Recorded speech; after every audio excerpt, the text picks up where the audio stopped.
우리 오늘부터는 역대기상 말씀을 함께 읽어갑니다. 오늘 역대기상 1장 1절에서 54절에 있는 말씀, 구약성경 609쪽입니다. 역대상 1장 말씀, 역대상 1장 1절로 54절의 말씀, 우리 오늘도 드라마 성경으로 함께 읽어가겠습니다.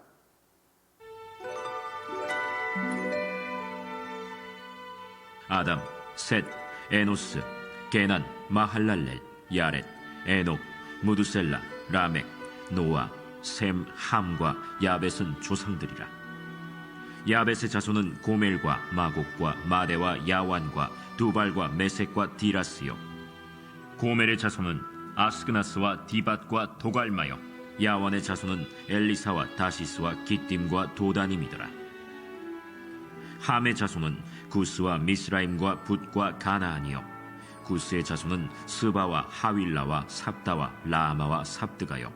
라마의 자손은 스바와 드단이요. 구스가 또 니므롯을 낳았으니 세상에서 천년거리며.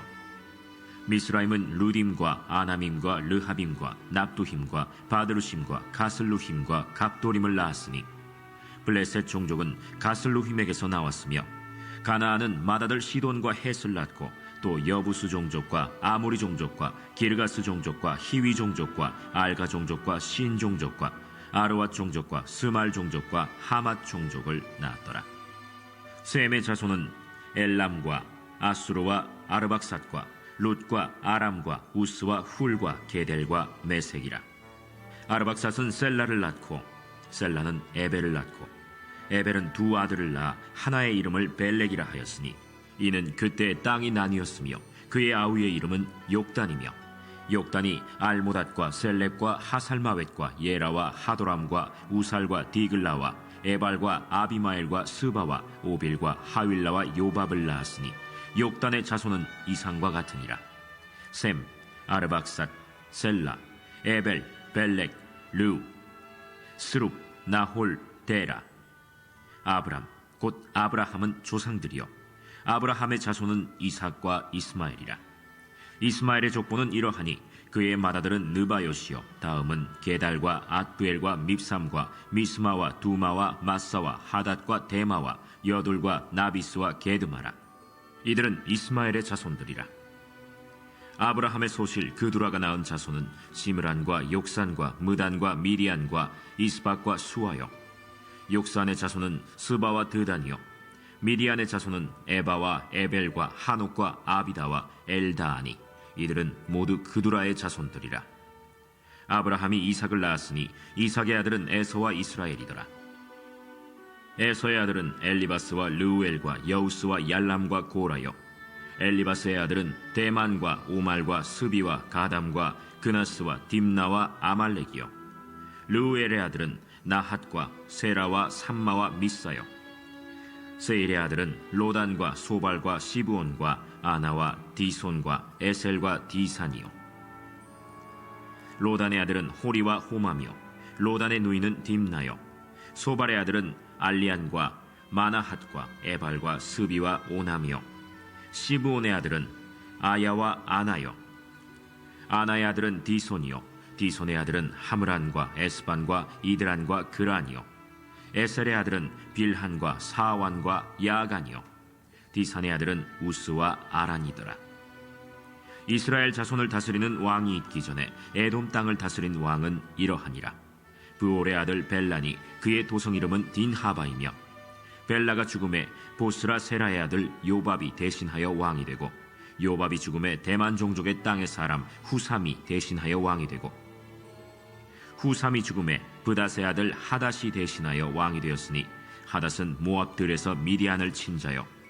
그 도성 이름은 아윗이며, 하닷이 죽음에 마스레가의 사물라가 대신하여 왕이 되고, 사물라가 죽음에 강가의 르호봇 사울이 대신하여 왕이 되고, 사울이 죽음에 악볼의 아들 바알 하난이 대신하여 왕이 되고, 바알 하난이 죽음에 하닷이 대신하여 왕이 되었으니 그의 도성 이름은 바이요.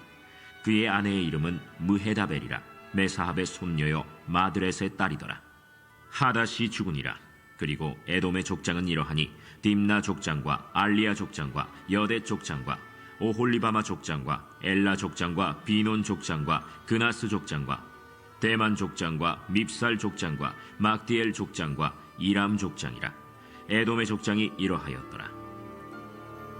아멘.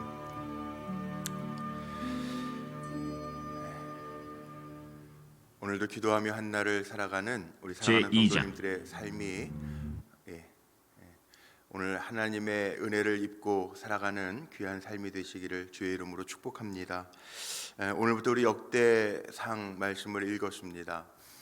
그동안 사무엘 상하 또 열왕기 상하 읽고 오늘 역대기 상 시작을 했는데 역대기서가 앞에 나오는 말씀하고 다른 게 있다면 관점이 다르다라고 이야기하는데 그 관점이 뭐냐? 사무엘 상하 선지자 사무엘 또 열왕기 상하 우리가 알기로는 예레미야로 선지자 예레미야가 썼다 기술했다 이렇게 전해져 오고 있죠. 그런데 역대기서는 에스라, 요즘 성경들이 기본적인 개론들은 성경책에 다 있으니까 에스라, 제사장 에스라가 기록했다 이렇게 되어 있는 성경들이 많이 있습니다. 이 말씀은 선지적 관점이 아니고 에스라가 기록했다. 제사장적 관점이 뭐가 다르냐? 제사장이나 선지자나 왕이나 다 하나님 앞에 기름 부음 받은 종들인데 하나님의 관점이지 무슨 관점이 있냐 이렇게 볼 수 있을 텐데 세부적으로 보면 문학적인 소양으로 이렇게 보면 선지자적인 관점은 선지자들이 와서 이 땅에서 뭘 선포하죠? 하나님의 나라 회개해라 심판을 선포합니다. 제사장은 관리형입니다. 그래서 오늘도 참 난감하죠. 이 설교 말씀을 저도 어제도 다시 묵상하고 전하면서 사람들의 이름만 족보만 쭉 기록되어져 있어요. 그리고 뒤에 가 보면 이제 뭐 다윗의 치세, 다윗이 성전을 이루기 위해서 준비한 기물들, 물건들, 재료들이 쭉 또 나옵니다. 왜 그럴까요? 이 관리적 기술이라는 거예요. 관리, 행정적 기술. 그 다음에 선지자적인 기술은 급해요. 지금 하나님의 심판을 선포해서 되돌이키려고 하는 그런 관점들이 있다는 거죠. 그리고 이스라엘 사람들, 유대 사람들에게는 우리나라도 족보 참 귀하게 여기죠. 족보. 우리 교회 어느 권사님이 누구를 만났대요. 아시는 뭐 분을 만났는데 그분이 공씨래요. 그런데 공씨인데 우리 목사님도 공씨인데 그랬더니 그분이 아시는 분이 내가 공자의 몇 대 손인데 목사님은 몇 대 손인고 이렇게 물어보더래요. 그래서 자기는 제가 설교할 때 공자의 후손이라고 얘기했던 것을 그냥 뭐 목사님 농담하시나 보다 그랬대요. 다른 분이 얘기하면서 그렇게 얘기하면서 목사님 제가 목사님의 말씀 그분이 그랬다 그러더라고요. 그 다른 공씨가 목사님 말하는 걸 농담으로 들으면 어떡하냐고 몇 대 손인지 알아오라고 그래서 저한테 물어보더라고 문자로. 족보는요 그런 게 있죠. 뭐 우리나라 뭐 이씨 그러면은 뭐 전주이씨 뭐 왕대손 몇가 뭐 막 이런 이야기들을 하잖아요. 우리나라도 이스라엘 사람들하고 비슷한 게 있습니다. 몇 가지가 족보를 귀하게 여기는 것, 자녀들 교육에 중점을 두는 것, 엄마들의 헌신, 이스라엘 사람들 목의 중심 아니에요. 이런 비슷한 것들이 있는데 이 족보가 나온단 말이에요. 이 족보도 에스라 제사장적 관점에서 보고 살펴보는 내용들이죠. 언제쯤 쓰여져 있을까?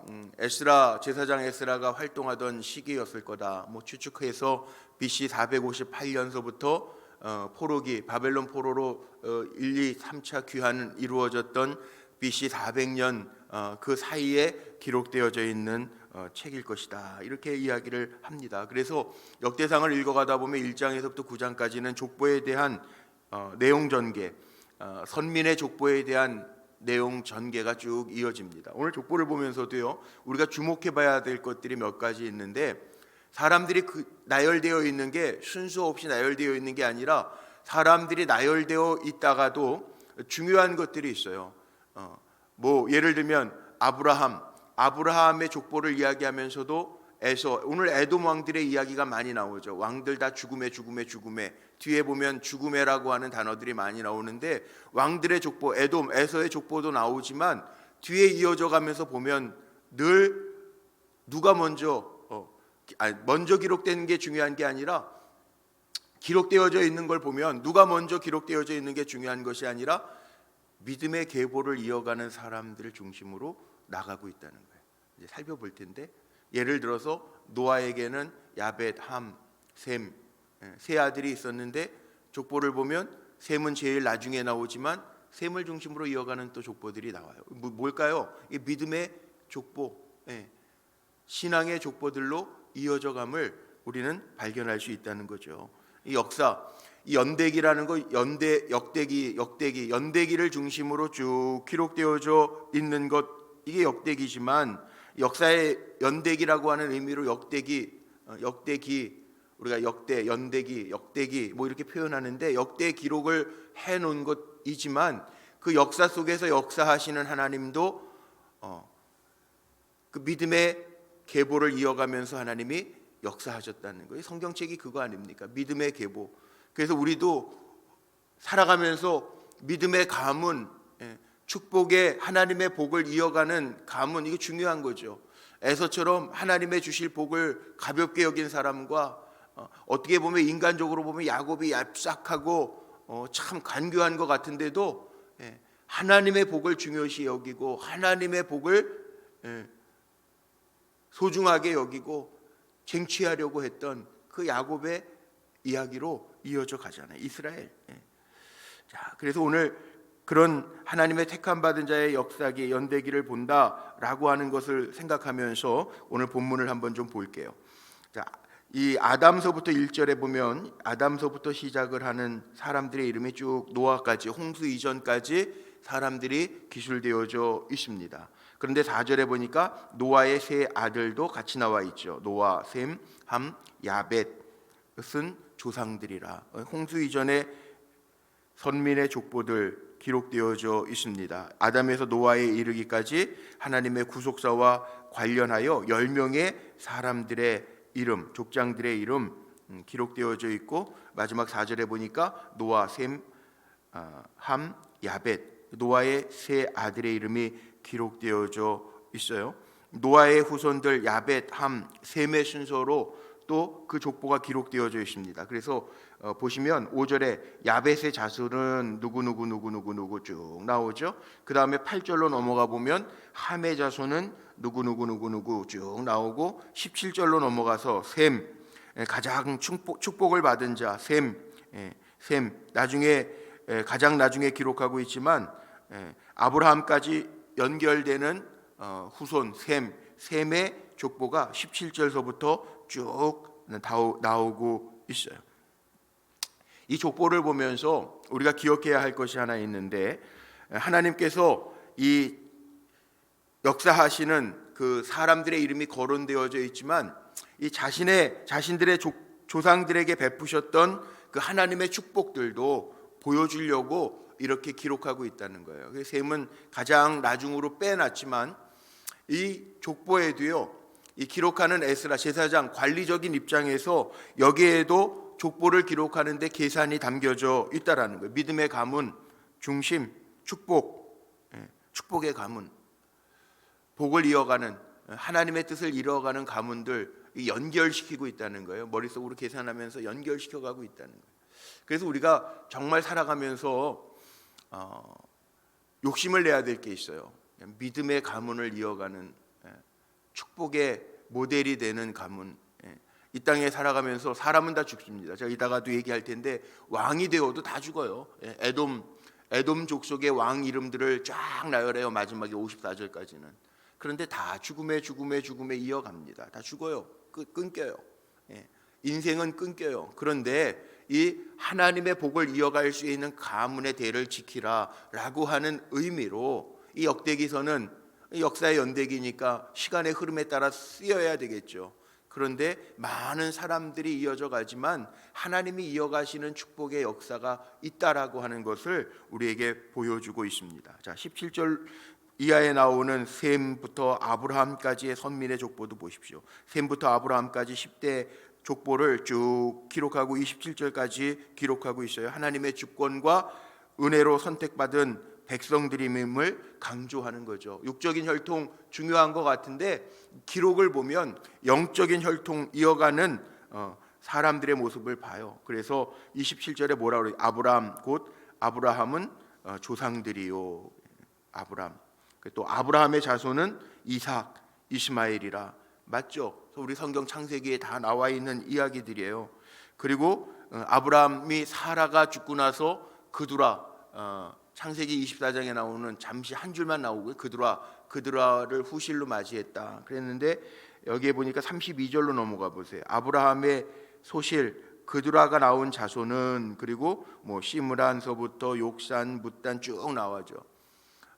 성경 읽으면서도 좀 의아하지 않아요? 아브라함 고목처럼 되고, 그 다음에 사라도 경수가 끊겼다 그랬는데, 사라가 죽은 후에도 또 아브라함이 그두라라고 하는 소실을 통해서 자손들을 이어가고 있어요. 그러니까 아마 그두라는 아이를 낳을 수 있을 만큼 젊었나 이런 생각이 들 정도로. 그런데 어쨌든 이런 아브라함까지의 역사들이 계속 이어져 가면서 28절 이하의 말씀에 보니까 아브라함에서부터 어디까지, 야고베까지 선민의 족보가 또 이어져 갑니다. 그러면서 에서의 아들은 35절에 보니까 35절에서부터 54절 마지막 때까지는 뭡니까? 이게 에서의 족보가 기록되어져 있어요. 에돔, 에서, 나중에 그 에돔 지역을 차지해서 에서의 후손들이 갖게 되는데, 이스라엘의 사울왕이 세워지기 전까지는 에돔에는 왕들이 있었다는 거죠. 43절 에서의 후손들의 이야기를 하면서 보세요. 43절 이스라엘 자손을 다스리는 왕이 있기 전에 에돔 땅을 다스리는 왕은 이러하니라. 그리고 왕들의 이름이 나오는데 44절에서부터 주목해봐야 될 단어가 하나 있습니다. 제가 이야기했던 것처럼 죽음에라는, 죽음에, 벨라가 죽음에, 보스라 세라의 아들 요밥이 대신하여 왕이 되고, 요밥이 죽음에, 대만 종족의 땅의 사람 후삼이 대신하여 왕이 되고, 46절 후삼이 죽음에, 47절 하닷이 죽음에, 48절 사물라가 죽음에, 49절 사울이 죽음에, 50절 바알 하나니 죽음에, 51절 하닷이 죽으니라. 뭘 의미할까요? 죽음에, 죽음에, 죽음에. 왕들도 다 죽어요. 무슨 의미를 우리에게 교훈하시려고 이 죽음에라고 하는 이야기가 나올까요? 이거 알아야 된다는 거예요. 진리예요, 진리. 죽음에, 진리예요. 누구나 가요. 우리는 이 땅에 살면서 흔적되어 시간이 지나면, 물론 기록은 되어 있겠지. 우리가 역사의 기록 그러면 있겠죠. 대통령도 20대 후보에 대통령 선거한다 그러면은 1대서부터 있겠죠. 이조 왕 1대서부터 태종태세 연단세 그거 우리 외웠잖아 옛날에 고등학교 시절에. 있겠죠. 역사의 기록으로 아무개가 몇 년서부터 몇 년까지 뭐 했다. 근데 사람은 죽음이에요. 끝이 있다는 거예요. 이 땅에서의 삶은 끝이 있다는 거예요. 아무리 왕이어도 끝이 있다는 거예요. 왕들을 소개하면서 죽음으로 이어가고 있어요. 죽어요. 그런데 더 중요한 게 있어요. 흔적은 잠깐은 남을 수 있어요. 그런데 이어가라는 거예요. 뭘? 영적 후손을 이어가라. 역대기입니다. 연대기입니다. 우리도 짧은 시간 살 겁니다. 대시의 기간을 살 겁니다. 죽을 겁니다. 그런데 무엇을 어떻게 살 것인가를 우리가 삶으로 보여주는 삶을 살라는 거예요. 자녀손들에게 믿음의 계보를 이어가게 하는 역할을, 축복의 통로가 되는 통로는 이어가는 거 아닙니까? 통로가 되어주는 삶을 살라는 거예요. 하나님의 약속을 보여주는 생애를 살라는 거예요. 물론 우리가 신앙의 대를 얘기하면서 그런 분들이 있죠. 저는 신앙의 진짜 맨 땅에 헤딩하는 첫 대입니다. 첫 대라도 중요하고, 아니면 계대되어지는 모태적인 신앙도 중요해요. 그러나 하나님 앞에 내가 어떻게 사느냐에 따라서 연결이 되느냐 마느냐가 달려 있어요. 요즘같이 어려운 때를 한번 보세요. 신앙 계대하는 거요 너무 어려워요. 인권이라는 게 있어서 신앙도 내 마음대로 못한다. 참 민주적인 것 같고 멋진 것 같죠. 근데 하나님의 복을 잃어버리면 안 된다는 거예요. 역대기서를 읽으면서 우리가 깨달아야 될 게 이겁니다. 하나님의 복을 잃어버리면 안 된다는. 육적인 혈통만 강조하는 것 같은 아니에요. 이렇게 1장서부터 족보가 나오는 이유가 그겁니다. 육적인 혈통보다 중요한 것이 있다는 거예요. 뭐예요? 영적인 혈통. 하나님의 복을 이어가는 가문이 있다. 유대 백성하고 우리나라 사람하고 비슷한 게 있다고 그랬는데 교육에 대한 열정이 대단합니다. 이스라엘 사람들에게는 쉐마 교육이라는 게 있죠. 쉐마 교육. 그게 뭐 쉐마 교육이 뭐예요? 신명기 6장 4절. 하나님 사랑을 가르치는 거예요. 하나님을 사랑하라. 어떻게 사랑해요? 되는 대로 사랑해요? 시험 때는 제외하고 사랑해요? 아니라는 거예요. 내 목숨 다하고 생명을 다해서 주 너의 하나님을 사랑하라. 이 쉐마 교육이에요. 하나님 사랑하는 걸 가르치는. 하나님을 사랑하는 사람이 사람도 사랑할 수 있고요. 하나님을 두려워하는, 살아계신 하나님을 두려워하는 사람이 이 땅에서도 정말 하나님의 법을 지키면서 잘 살아갈 수 있다는. 에서의 가문들, 에돔의 왕들을 처음부터 소개해요. 나중에 눈물 흘려도 소용이 없어요. 에서 하나님의 복을 가볍게 여겼죠. 눈물을 흘려요. 분에 차 살아요. 그래서 소용없어요. 잃어버리고 난 다음에는 소용없다는 거예요. 나중에 눈물 흘려도 소용없다는 거예요. 에서의 가장 큰 실수가 뭡니까? 하나님의 복을 걷어찬 거죠. 하나님의 복을 이어가는, 하나님의 역사는 이스라엘, 야곱을 통해서 이어져 가는, 신앙을 중요시하라고 하는 말씀이죠. 근데 이건 누가 알아요? 하나님이 아세요. 하나님이 아세요. 우리가 신앙 잘 알아요. 명분은 목사, 장로, 권사, 집사, 껍데기는 그럴지 모르는데 우리 안에 정말 하나님을 중시하고 의지하면서 살아가는지, 겉으로는 하나님의 영광을 표방하면서 세상적인 거에만 몰두하면서 살아가는지, 세상적인 관심에 빠져 살아가는지, 기준이 세상적인 건지 말씀의 기준을 두고 사는지 누가 알아요? 하나님이 아신다는 거예요.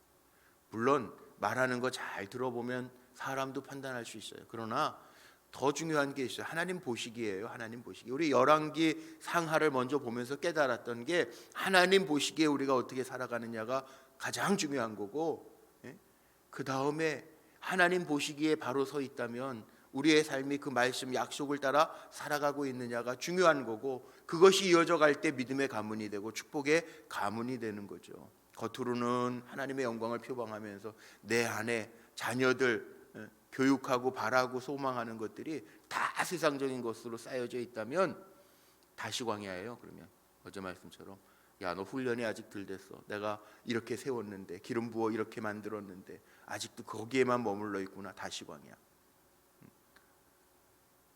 오늘 이 1장의 족보를 보면서 저희 그런 마음이 들더라고요. 이 족보가 왜 1장서부터 이렇게 난해하게, 사람 발음도 잘 안 돌아가는, 드라마 성경으로 읽어서 그나마 다행이지 이 발음도 안 되는 이상한 이름들을 다 기록해 놨을까?